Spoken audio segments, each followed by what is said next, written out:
प्रभु यीशु ख्रिस्त में प्यारे भाइयों और बहनों, आप सबों को मेरा प्यार भरा जय यीशु।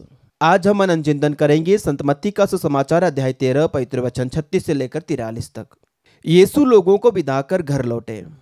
उनके शिष्यों ने उनके पास आकर कहा, खेत में जंगली बीज का दृष्टांत हमें समझा दीजिए। यीशु ने उन्हें उत्तर दिया, अच्छा बीज बोने वाला मानव पुत्र है। खेत संसार है। अच्छा बीज राज्य की प्रजा है। जंगली बीज दुष्ट आत्मा की प्रजा है। बोने वाला बैरी शैतान है। कटनी संसार का अंत है। लुनने वाले स्वर्गदूत हैं। जिस तरह लोग जंगली बीज बटोर कर आग में जला देते हैं, वैसे ही संसार के अंत में होगा। मानव पुत्र अपने स्वर्गदूतों को भेजेगा और वे उसके राज्य की सब बाधाओं और कुकर्मियों को बटोर कर आग के कुंड में झोंक देंगे। वहां वे लोग रोएंगे और दांत पीसते रहेंगे। तब धर्मी अपने पिता के राज्य में सूर्य की तरह चमकेंगे। जिसके कान हो वह सुन ले। प्रभु का दिव्य सुसमाचार। हे क्रिस्त, तेरी स्तुति हो।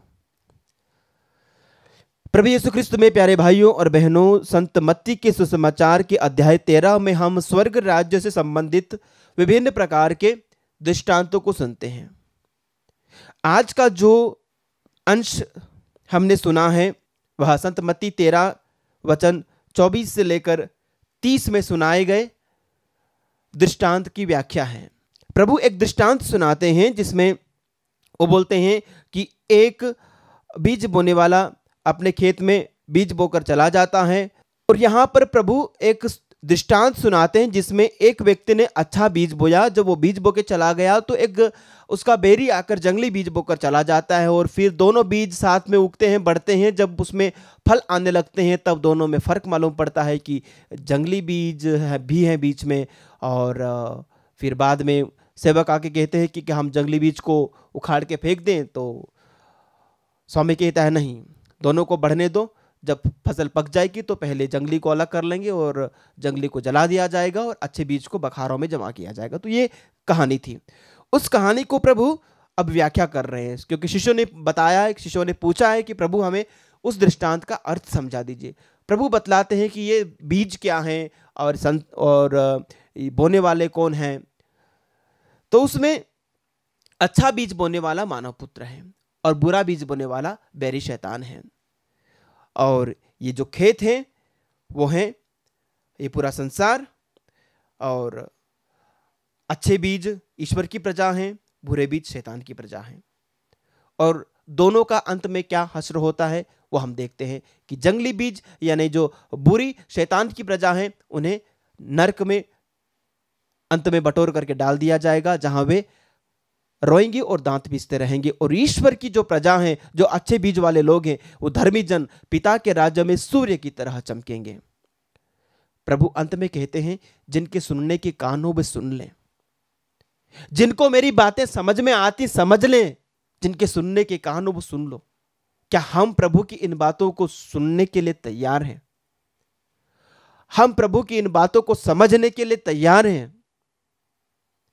प्यारे विश्वासियों, जितने भी लोग आत्मदर्शन को सुनते हैं, आज जितने भी इस प्रवचन को सुन रहे हैं, ये जान लो स्वर्ग है, नरक है।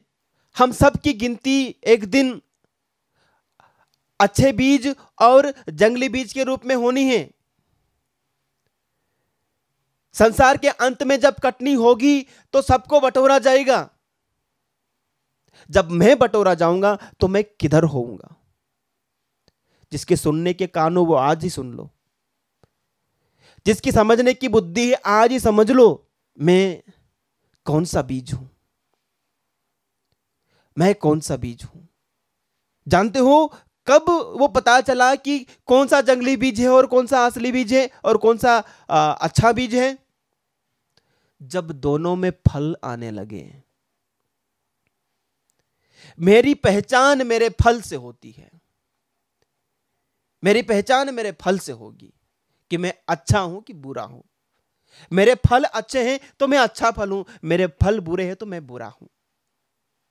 मेरे जीवन से क्या उत्पन्न हो रहा है, मेरे व्यवहार से क्या पैदा हो रहा है, मेरे मुख से कैसी वाणी निकलती है, मेरा नजरिया कैसा है, अच्छा है बुरा है, मेरे वचन अच्छे हैं बुरे हैं, मेरी बातें मीठी हैं कड़वी हैं, लोगों के साथ मेरा व्यवहार अच्छा है बुरा है।